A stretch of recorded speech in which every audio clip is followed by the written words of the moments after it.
Have you ever wondered why something as seemingly simple as colors can be of such great importance in a field as complex as microbiology? Well, that's because in microbiology, colors aren't just colors. They are a key to unlock the intricate world of microorganisms, particularly through a process known as gram staining.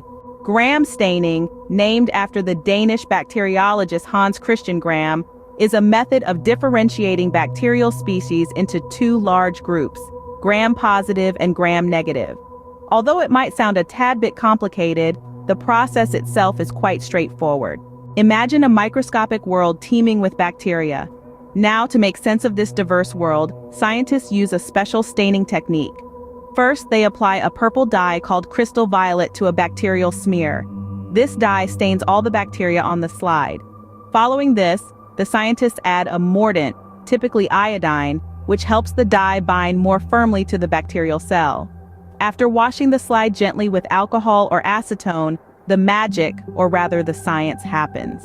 Gram-positive bacteria with their thick layer of peptidoglycan in the cell wall retain the purple dye, even when subjected to the alcohol wash.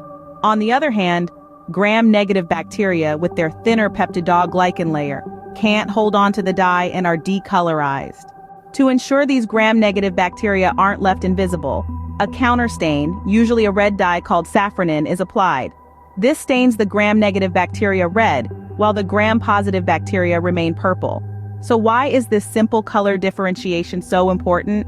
Well, the answer lies in the implications of being gram-positive or gram-negative.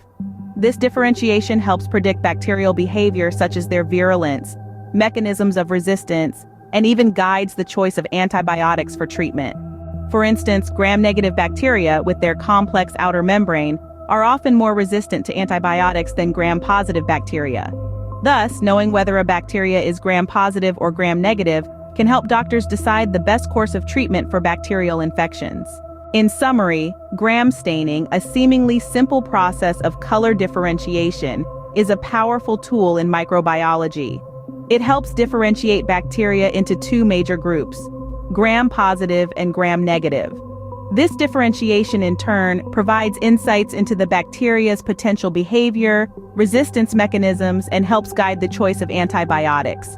So, the next time you think of colors, remember, in the world of microbiology, they are not just hues, but a spectrum of information, a window into the fascinating world of bacteria.